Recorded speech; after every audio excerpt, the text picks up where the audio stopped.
Good morning po sa inyo lahat. Ito sa mapagpalang araw ng Lunes. So aakyatin po natin yung Sagrada. Ayan. Ito pong mukha na Sagrada. Aakyatin po natin yung bell. Pa-practice po tayo. Dahil po tayo ng mga vlog. So try po natin. Aakyatin, samahan niyo po guys.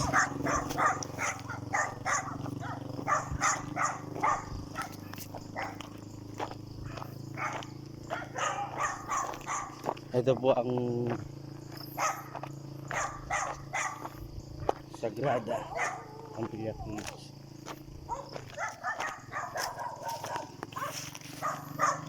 So ito po yung Sagrada. So packet. So guys, mga idol, samahan po kung akitin natin Sagrada. So marami nagpupunta rito pag mahal na araw, ganyan, maakyat sila rito. So mataas po to, merong mga steps dun sa taas. Magandang praktisan to kapag ikaw ay mountain hiking. Yeah. Isang araw na sa Daang Kalikasan kami. So mataas din ang elevation nito.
Bangin na siya.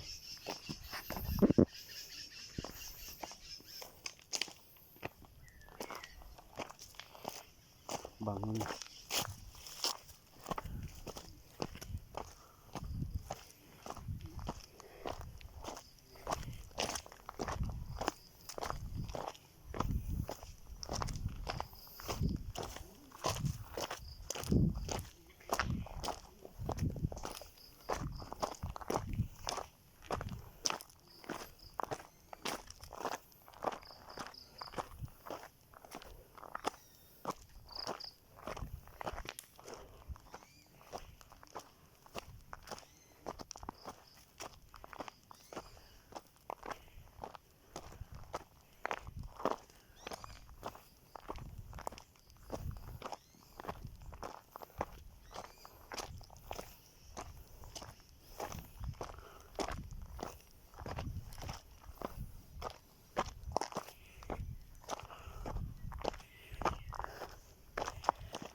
Guys, malapit na tayo sa pinaka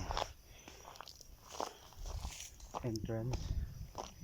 Doon kanina entrance yung paakyat, pero meron pang entrance rito bago ako umakyat sa mga hagdan.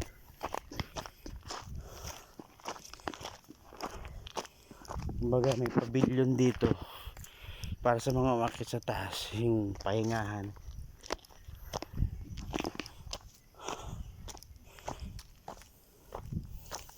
So medyo matarik din. Yan. Baba. Ayun, mas mataas pa doon pag umakyat tayo ng hagdan. So ito yung bangin na yung ano dito.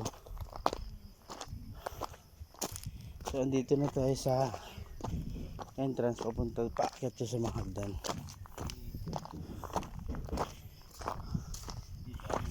Ayan. Information center. Dito pa to sa pinakababa.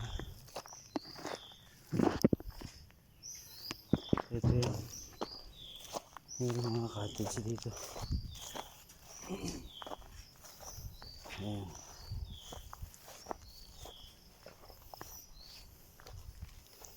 Ito yung daan pataas. Hindi ko pa nasubukan nagbibideo ba lumabas. Ha? Ayan, Sagrada Familia Cave. Strange things. May napansin lang ako. Merong flood control pala to. Ito.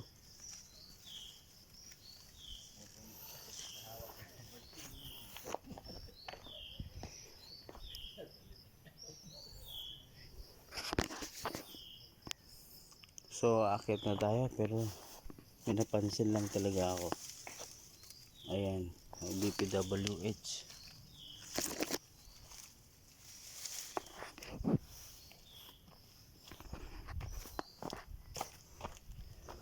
Yung pinakita ko. Ayan yung mga nakalagay doon. Siguro project nila.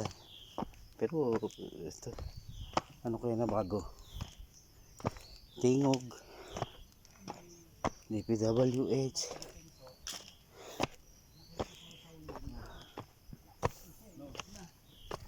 Gumagawa niya ng ano no? Ano lang naman yung gawa niya.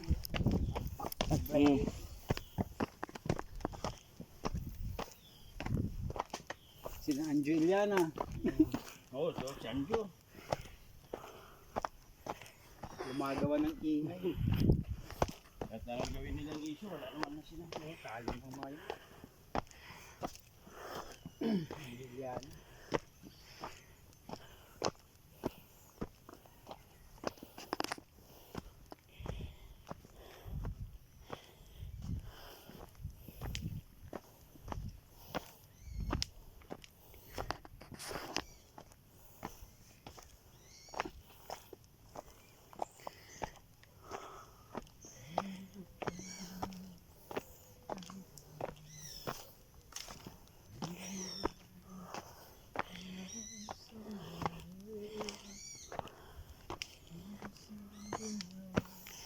So ito yung hindi natin alam kung ilang steps to. Baka medyo may lumot yung mga siguro kapag tag-ulan madulas dito.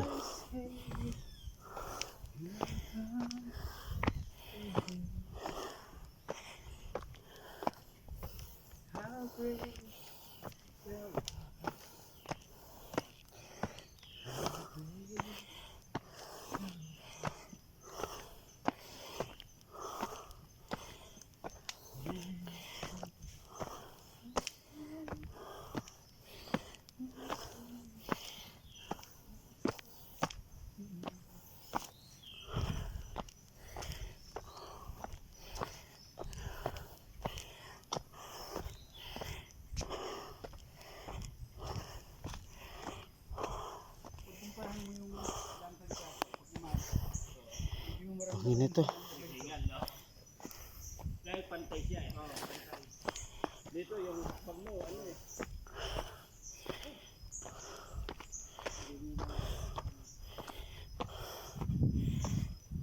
Dito may kit siya, no? Oo.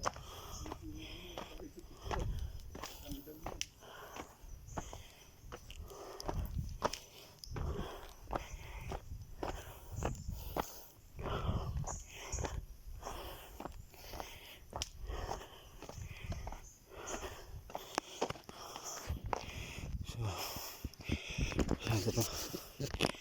Medyo malayo-layo pa yata.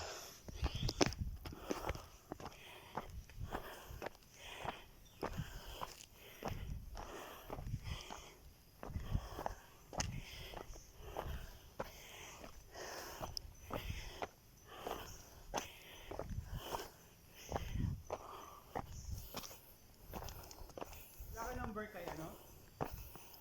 Kanina? Tawag ni Gilbert? Wala.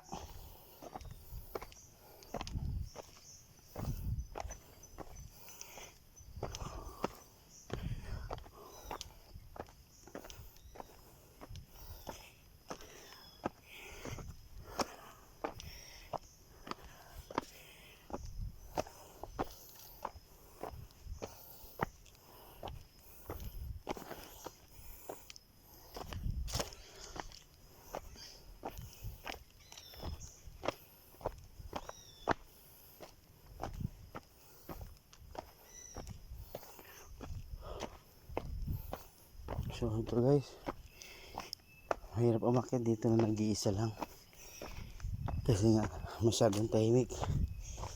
Nasa gitna pa lang yata tayo.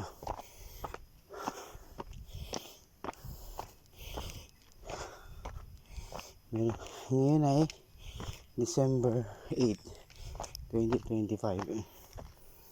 So meron pa akong 10 days mag-practice or mag-push up para sa pupuntahan nating Mount Pulag. Magma-mountain hiking tayo. Yun ay sa La Trinidad Bende.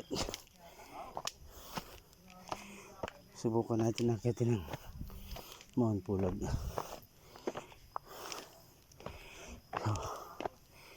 So, walang katapos ang hagdan. So, nauna na ako sa mga kasama ko. Tatlo kami umakyat. Ayan.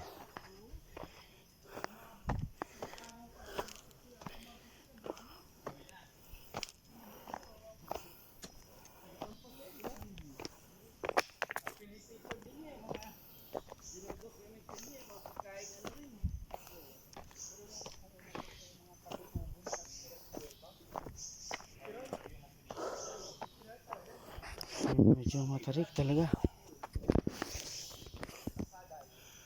Ayan pa. Medyo hingal na tayo dahil masyado mataas nga.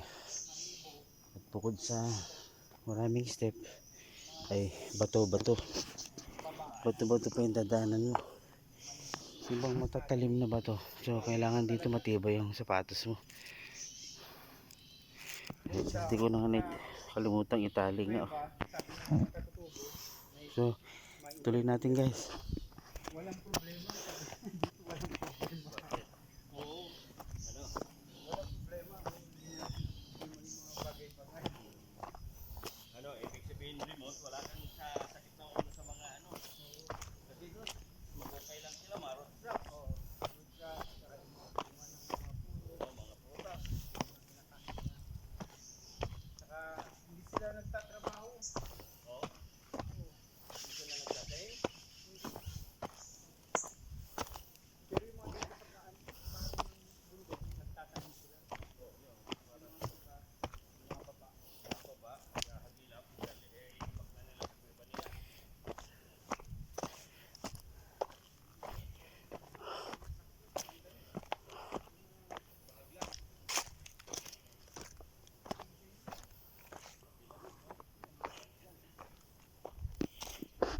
Pag ikaw gumulong dito, walang mga railings kasi dito eh.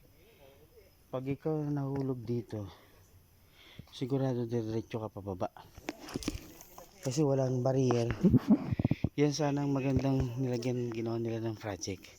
Yung nakalagay doon, DPWH or sino man ang mga contractor doon. Yun sana naging project nila, yung magkaroon ng railings dito. Dahil kasi delikado to. Meron man lang barrier dito sa gilid. Hindi kanya pinapasyon, kinikita niya si Mio. Walang $100 na ata siya eh. Pinost niya yung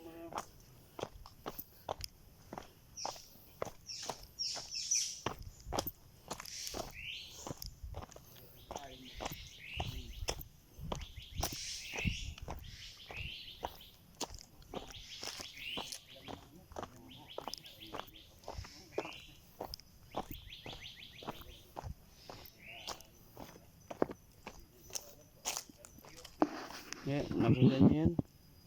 Mataas. Sigurado, once na nag-slide ka rito, diretso hulog ka rin.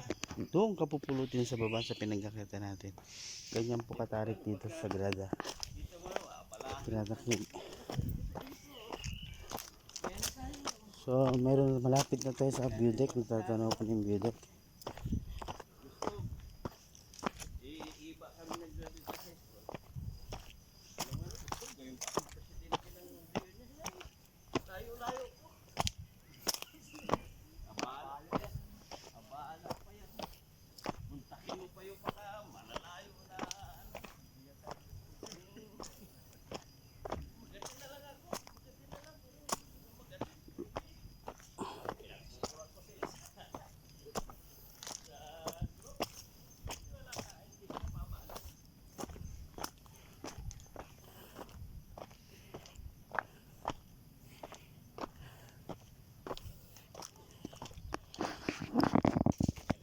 So guys, nandito na po tayo sa view deck.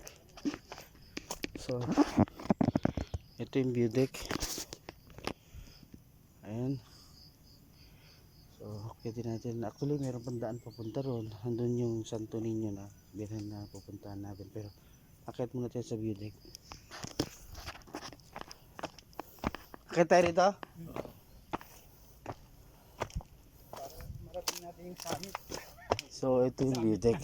Sagrada. Dito mo matatanaw yung pinakamataas na portion nitong Sagrada Cave.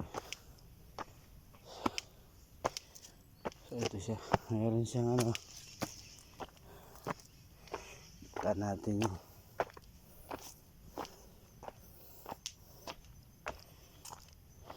ayan. So ito yung nakalagay ng mga, may nakalagay doon DPWH, kung ano-ano man. So parang no comment ako. Ayan.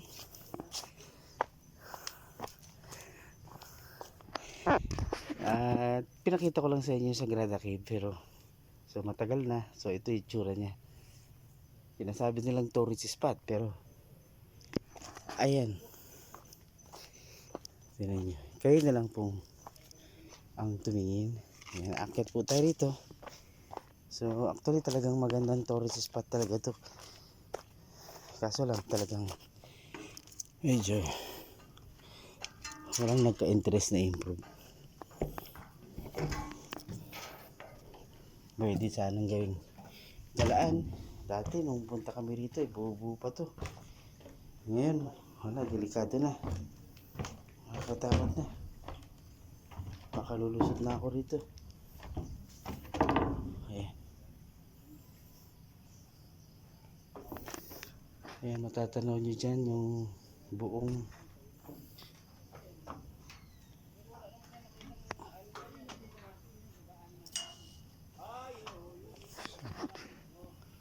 ayan po, matatanaw nyo. So medyo malabo talaga yung front cam ko. At saka isa pa 6, hindi pa gaano sumisikat ang araw.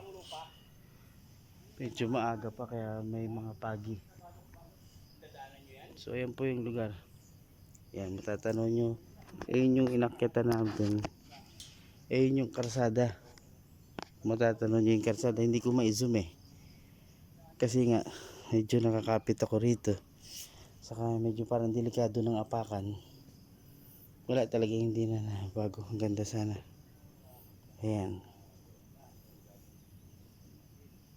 Siguro kung ito mas maganda maglagay ng zip line, kung talagang mabibigyan ng tourist attraction ito. Talagang ano nila, magandang ano rin to na mapagkukuhanan ng ano. Siyempre may entrance. Kung mayroong zip line dito, or else lagyan siya ng mga gandang mga ano, sigurado maraming pupunta dito. Kasi maganda rito sa Sagrada. Kasi tanaw mo lahat.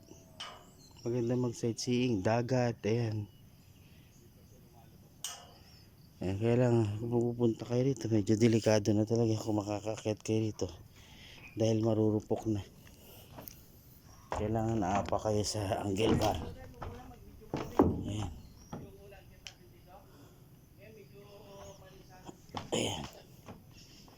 Hindi ka pwedeng umapak sa ano.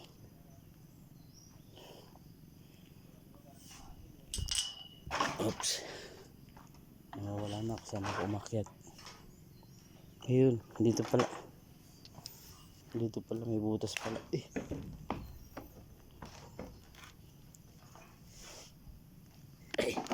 Ang tarik. Ang tarik na hagdan. Talagang climbing ka. Hindi pwede dito ang bata umakyat. Delikado. Kasi yung ilalim niya, ayan. Butas-butas na. Delikado. Tsaka hindi nag-aanong na ano rito, baka may ahas na. Ganda sana tong area na to. Sa mga tourism. Kung talagang gustong buhayin to. Siguro nabubuhay lang dito siguro to kapag yan. Mahal na araw, wala kasi nagme-maintenance.